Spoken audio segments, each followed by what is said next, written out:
What is going on, guys? It's your boy Sean, the president, right here, back at it. And this is a continuation of our conversation last week. Last week was part one. This week it's part two with Mellissa and Sugand. So, again, if you haven't listened to part one, make sure you pause this episode, go listen to part one, and then come back here for part two. Again, this episode was a little bit more center focused for each woman, asking separate questions towards their business, their entrepreneurial journey. So, without further ado, let's get into part two of the Safe Room podcast for this week. Uh, Thank you. Things I'm gonna switch it up a Yeah, bit. thank you. So, I'm gonna ask for one portion, I'm gonna ask you guys just like your own separate questions. I'm gonna try to be very quick with it because I don't want to like spend too long on here because like sometimes like I kind of have a tendency to drag on stuff. So I'm learning that as a person. So we're gonna see if we're gonna be able to get these quick questions out. So Melissa, I'm just gonna ask you three straight questions. We're just gonna go to you, Sugan. Feel free to jump in if you want to add anything. But again, these questions are directed to Melissa. Sugan, I will have separate questions for you as well. So don't worry, we'll get to you. But in the meantime, so Melissa, I just want to ask you, how have you used your platform to address the lack of accessibility in terms of adaptive clothing? Thank you for that question because in the world of accessible clothing, it's really interesting. Like there are a lot of options for um, seniors, adults, older adults, or but a lot of times like clothing itself has not been as trendy.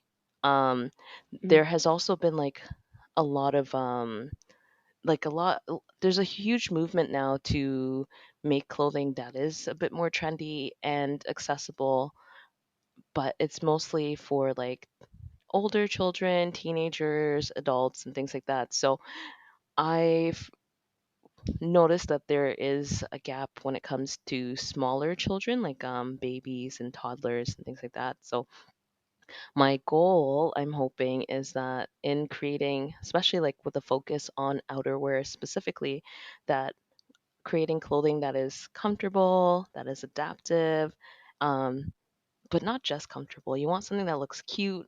You want to feel good because, like, in your clothing, when you look good, you feel good. And I think that's ultimately so important. And I'm just really focused on trying to make a difference in that arena. And my hope is actually that more brands will start to cater to the needs of small children with different needs.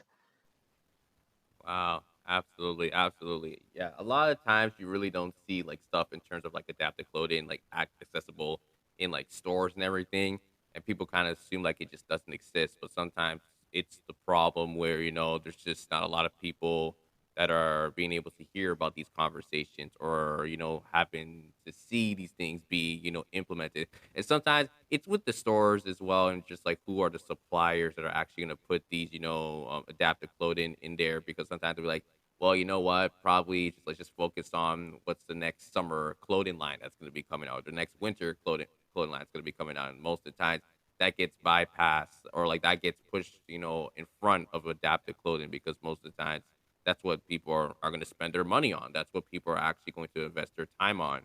And because of that, a lot of people are just kind of forgetting that, yo, there are people who need that adaptive clothing, who need, those going to make themselves feel comfortable in, like, in their own body, in their own shape. I feel like with the work that you're doing, it's glad that you're doing that, but you're also making sure that you're amplifying that message. You're not just like, hey, here's like adaptive clothes, like try it. It's like, no, like we have to have these conversations to make sure that it meets the a need for some individuals. So I think that's really great. Thank you. I definitely agree with you. Yes, yes. Okay, so second question. Do you believe there's a system that you or any other structure can implement or to like introduce for more adaptive clothing in stores? So I know you might have kind of touched upon it, and I kind of did offer something in terms of an idea, but again, maybe you could elaborate a little bit more. And like, do you believe that there is something that can be implemented? Well, for sure. Just in general, moving from e-commerce to in stores would be great. So then that way it's more accessible. However, just to expand a little bit on that, it is a little bit challenging, like in terms of making adaptive clothing itself accessible. Um, Having it in stores can can really limit. I guess I'm trying to think about the logistics behind it because having adaptive clothing in stores, a lot of times I think a lot of clothing companies wouldn't necessarily have these things in stores unless there's a large audience, a large customer base that will buy, because typically for clothing it's like a one size fits all kind of standard. And I guess like just trying to bridge the gap between making adaptive clothing accessible right now, I really think e-commerce is a great platform, but eventually seeing that move over to stores would be ideal. But which stores and how to go about it, that's something to figure out. Yeah, it's a very, complex and probably will be a tedious process. But I do think it's something that's ideal, and I think it just takes a lot of like advocacy to, see something like that get in place. Okay. Hmm. And final question before we move on to Sagan. What image do you want to represent as a female entrepreneur to your audience and your community? Ooh, that's an interesting question. Um, in terms of my image, I guess for me, I want someone to know that I am personable. Like that's really important. Before looking at Baby Zips as a brand, I want there to be that connection that so I guess the image ultimately is that we get it kind of thing. I get it. Like I don't know why I said we, it's just me. Um It's okay, I do the same thing. I constantly refer to my business as a we, even though there's only me. yeah, I think it's a business thing. agreed. Yeah. We pretend like there's 10 of us. I right? Meanwhile, there's just Yeah, us. Yeah, and I exactly. think for the most part, it's like just being someone who is just fun, compassionate, and determined. Really, like I want to find a solution, and but I want to create that connection more than anything. That's important. Like I feel like even when I'm shipping the product to customers, like I even write like a personalized message and things like that just to Yeah. build that connection and that rapport. And like I like to see like wh- what these children are doing, like watch them grow too. So it's been more like a community, a family, and that's the whole goal with Baby Subs. Yeah, that's Oh, beautiful. thanks. Yes, that's so beautiful. I love it. Thank you. Thank you for answering all those questions. Now, Sugan, we're gonna come straight to you now. So, Okay. what are some of the ways you have amplified your platform through the conversation surrounding pet treatment, or I guess like having that affection to spoil their pets? Yeah, so I think I kind of take this in two different routes. So the first one is I think a lot of it is just really talking about that connection that we have to animals and really helping people understand that there's, I think like back in the 80s or whatever, whenever, people like an animal is just like, there's an animal in your house. That's just how it is. Or at least in North America, that was how it was. Um, and for me, like when I got my first foster, I was going through a really, really tough time personally, and he is like the only reason I got by from day to day. And like I think we just don't fully understand that connection that you can have with them. And so it's really like, so I make products for both the pets and for the owners of the pets. I like to say the parents more so than the owners. And it's really just a way to, I think, create that community. I know I have like one of my products is a shirt that says Dog Mom, which is something I wear like very frequently. And one of the things that I love about wearing it is I go out and let's say I don't have my dog with me because, can't take her everywhere.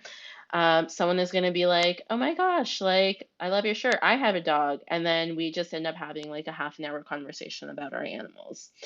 And I think it's one of those things where animals for pets for so long have been something that, that's your home life, that stays at home, doesn't really come anywhere with you. And it's really about expanding that conversation. And I think so many people these days are realizing how much of a difference these dogs do make in our lives, or these pets do make in our lives. And just having that conversation and having that ability to like open that up and, spoil your pets and have them spoil you in a way as well. And then on the other side of things, I'm very involved with rescues. So something that I've kind of been working towards doing and am doing with my business is partnering with a lot of rescues. So I myself, like aside from my business, volunteer with rescues very regularly. We do a lot of fundraising and educating the public and those sorts of things. I fostered, and then with my business, what we do is we donate a portion of our proceeds every month to different rescues. We team up with them. And then I use that kind of platform where I get to work with different rescues to just really open up the conversation about there's a lot of different conversations, but ethically treating animals to ethically sourcing animals. So whether that means adopting or ethically breeding, and then talking about that relationship and what that commitment is. And it really is a commitment which not everyone understands, and we saw that more than ever during COVID. So yeah, it's really just about, I think, starting that conversation. Yeah, talking about it. That's great. I love that. Thanks. Yes, I absolutely love it. Okay, moving on to the next question. Do you feel that there's a gap between those pets and those the parents? And do you want like your business to kind of speak on it in a gentle manner where it's like again, like if you feel like there's that disconnect, I want, my words, my product, my brand to kind of offer as that, I guess I want to say like a way to kind of comfort or kind of minimize the gap between the pets and the pet owners or the parents. So like, do you feel that's something that you're definitely addressing with your business? Yeah, it's actually really interesting that you asked that question because I feel like that's something that I'm kind of navigating as I go.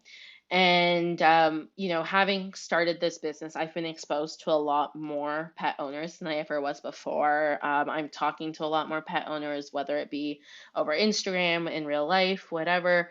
And you really get to learn about how many different types of relationships there are.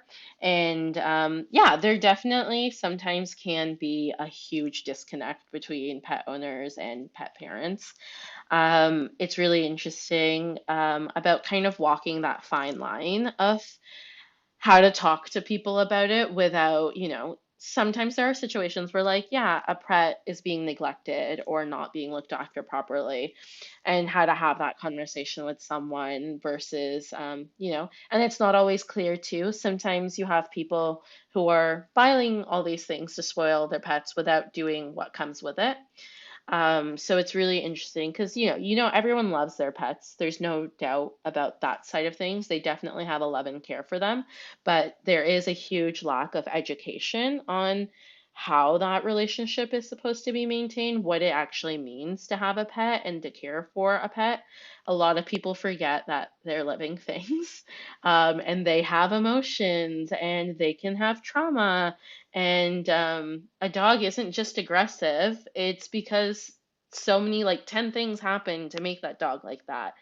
And so, yeah, I definitely am trying to work on that, like, fine line of being able to have that conversation and open up that conversation with my customers, with my brand. And yeah, again, I think it's all just a conversation. Yeah, definitely. I feel like, people once they realize that, there's an issue that can be addressed with the business that we have, they always like take Mhm. that period to like, see how can I, address it head on. That's why I feel like sometimes like if you're an entrepreneur and I know some people can testify to this, sometimes let's say we're on a good stretch and maybe we come to an idea, it's like, oh wow, like I actually should really take the time to focus on this. And then like all of a sudden we kind of go ghost because people assume that like, oh, Mhm. you guys are just like, did you stop? It's like, nah, it's just like I just needed to put extra time on like this certain subject matter or extra time to think about this. Like I think for me, I'm going through Hmm. that stage where like I'm not as posting as frequent as I want to, but it's because like I have something that I want to do that's like so important, and I think will be crucial for anyone who's been a listener or supporter of my podcast. So I mean that's just Hmm. me personally. Yeah, yeah, for sure. So moving on to the last question, and it's actually the last question I asked Mellissa. So, what image do you want to represent as a female entrepreneur to your audience and to your community? Yeah, this is a big question. I think there are so many different things. I think if we specifically talk about like the entrepreneur word, what I want to represent as an entrepreneur is I just want to represent that, I want people to know that this is something you can do, that you can take your passions, the things that you kind of just like doing on the side. For me, that's like, oh, I love just like making random things, and now I'm turning that into my business. I want people to know that you have that option. You don't have to take that standard path that we've all been taught about.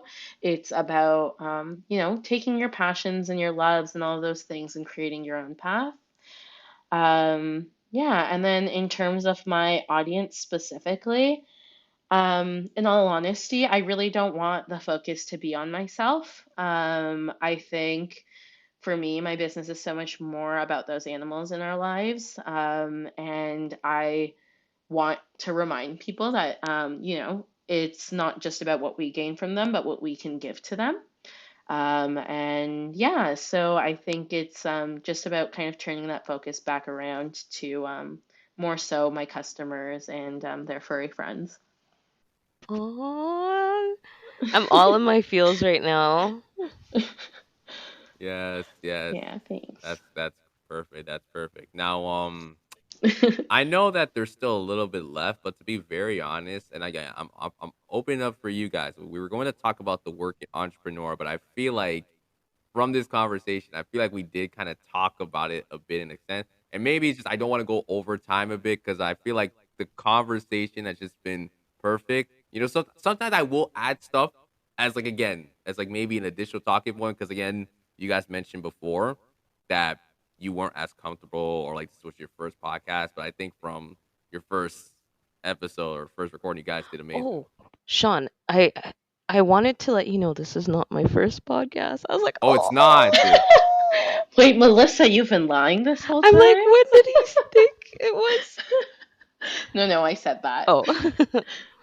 Okay, okay, okay. This one, but again, like you guys really shared a lot about yourself, your personal story, your business as well. So, I do just want to end it off on good vibes. So, like, I'm gonna be honest, like, and maybe it's because like it's late and like I don't want to go too long and like kill myself personally. But we're just gonna get straight into like the intermission.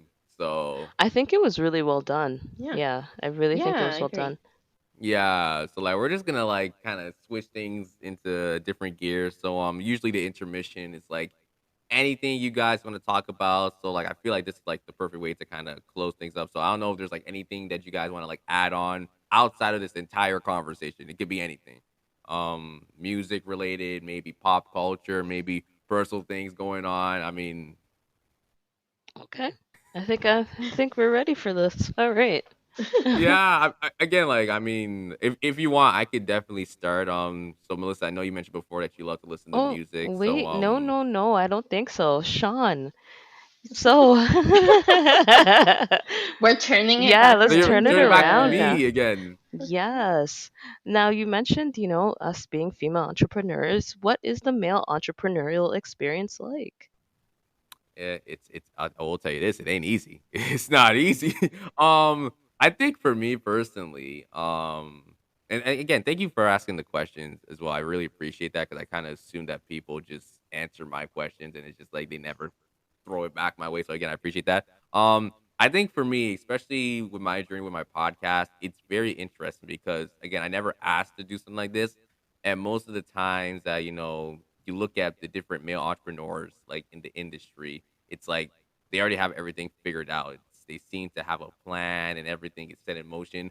Whereas at I'm completely lost almost every single day doing my work, even when I'm clicking, even when everything is working. So I think to have the representation, I don't just look at it as myself, but also as a black male entrepreneur.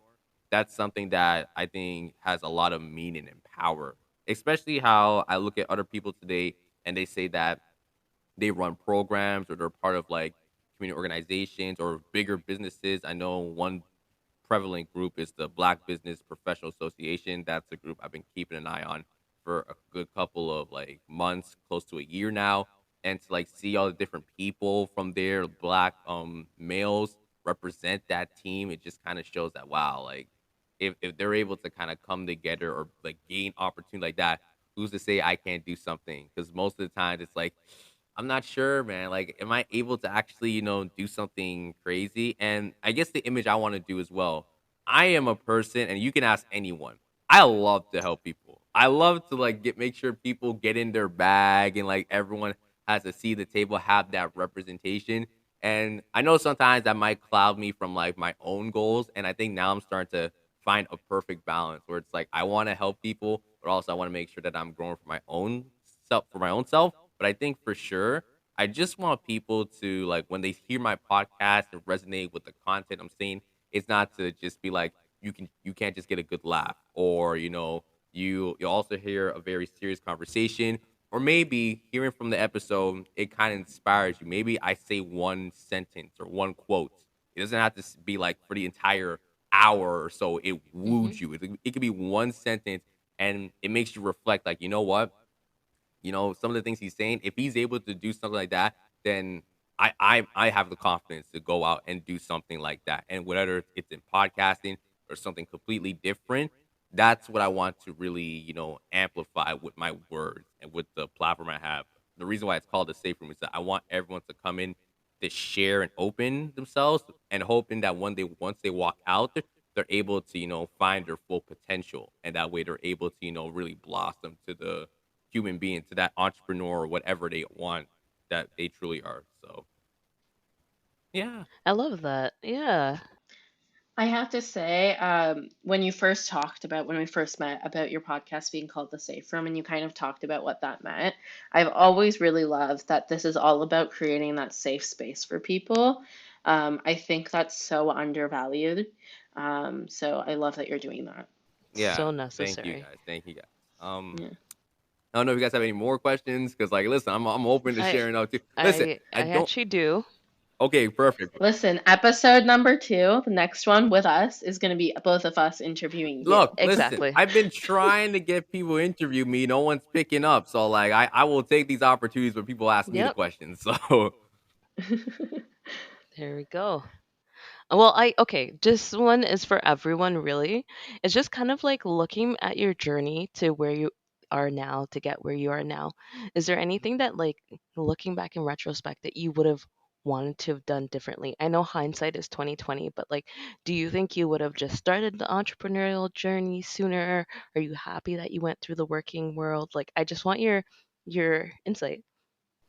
um, Okay, Sean, you can start off. yeah, I could start off. I think personally for me, I wouldn't change as much. I think the only thing I would probably say is that if I really had like a big idea that I wanted to do, it's having that confidence to like go through it. True. I think like Mhm. I've started to do that recently, and like I've had some bold ideas. And like, listen, I know I asked you guys at the beginning, what are your biggest success and fails? I've had a lot of success, but I also had a lot of I wouldn't say fails, but a lot of things that I wanted to do, and it's just like I had to get pushed back. I had this huge project I want to do. I won't speak on it because I still have plans to do it. But let's just say the bad timing and everything with some of the people I connected with, and Yeah. it was just Yeah. like, yeah, I can't do it now. I just have to, postpone it, reschedule it and everything. But Which happens with business. Oh, yeah, no, for real, definitely. for real. So if anything I would change back then, if I had a big idea, just having the confidence to go through it. Because again, when I started this, I really didn't have the intention of like this was not gonna be big. Like I literally told myself like it's about to be like 3 weeks because like I'm just gonna probably do this because I'm bored. It was everyone was locked in their doors. Like you couldn't do nothing. So I thought, okay, you know what? Let's just drop a couple episodes. See, I didn't know what I was doing. A man like me was using Zoom with no mic. I was editing on Audacity, like the crappiest software or like the editing software you could possibly imagine, because I didn't care. Then like one random day, people were just like, "Hold on, is this Sean speaking?" Like, yo, bro, like you sound really good, like with this podcast stuff. And I'm like, yo, for real? Like, yeah. And it's like, let me keep going and see what happens. And then like 1 week turns into three Yeah. weeks, and then 3 weeks turns into 3 months, and now I'm almost approaching year three and everything. It's like, bro, like where did this Yeah. time go? Like, so yeah, I wouldn't really change much. I just the whole confidence aspect, especially executing an idea. That's what I would really tell myself back in 2020 when I first started. Yeah, I think for me, um, I don't know about necessarily changing anything, but I think what I would say if I had to choose something, it would just be knowing that there are different paths out there. For me, like my path has been all, I went to university for architecture. Um, I still do architecture. I do graphic design. I'm also like, I don't know, working with kids. I have this business. Like, I think, if I were to change something and be kind of spending more time figuring myself out before figuring out what I want to do. And I think that's probably something that a lot of people probably need to do. I know for me personally, like as a ripe high school kid who thinks, oh my gosh, I'm an adult now, I know everything. I knew nothing. I knew nothing about myself, even really, I would say. And I had so much to learn. And I wish I had taken more time to get to know myself before just thinking I need to go do things. I Yeah. like that. I was gonna Yeah, say for myself, like just thinking back, I don't think there really is much I would have changed because I feel like everything kind of led me to where I am today, and now I can like pull on different skills, and Hmm. but of course, like just having, I guess, knowing or having more of a curiosity towards entrepreneurship, like not being so closed-minded to it. Yeah. That's one thing I would have changed. Yeah, I totally agree with especially what you started with, like having all those skills. Never would I ever think that having a pet business and would like have anything to do with my architecture degree. Yeah. But oh my gosh, there are so many things that I learned that I feel make my life so much easier now. Even though they're like worlds apart, there's a lot of things that are similar, and I agree. There, you go through your path for a reason. yes, absolutely, Absolutely. absolutely. Yeah, I love how you guys just asked me like these little. You had your questions yourself because like again, most people come in and like I'm answer the question and usually it's a vibe. So like I really appreciate you guys came in with your own question and maybe you guys were winging it too. And like again, usually on this platform, there's a lot of winging it. So like I'm totally down for it. So It's the safe Yeah. yeah. room. We feel safe. Exactly. Yeah. Thanks for creating the safe space. Yeah, of course, and thank you to you both for coming on the podcast. Really appreciate your time. Usually we get in an intermission because sometimes we might have to switch the vibe, but I felt like everything was perfect from top to bottom. We're just gonna end it right here. I feel like it's such a positive mood and everything. And if we have to come back for like a part two, then like we can set it up always. Yeah, for sure. That would be great. This has been so much fun, like just hanging out with you. It just felt like we were hanging out, really. Yeah, I was gonna say the same thing. This is a lot of fun. And I like that you asked us some questions that I probably hadn't thought about before. Yeah, I Yeah. appreciate you guys. Appreciate your time. And Sugan, I want to ask you first, and I'll move on to Melissa. Where can everyone find you on social media? Okay. The marketing side of me. So again, my business is called Linus and Co.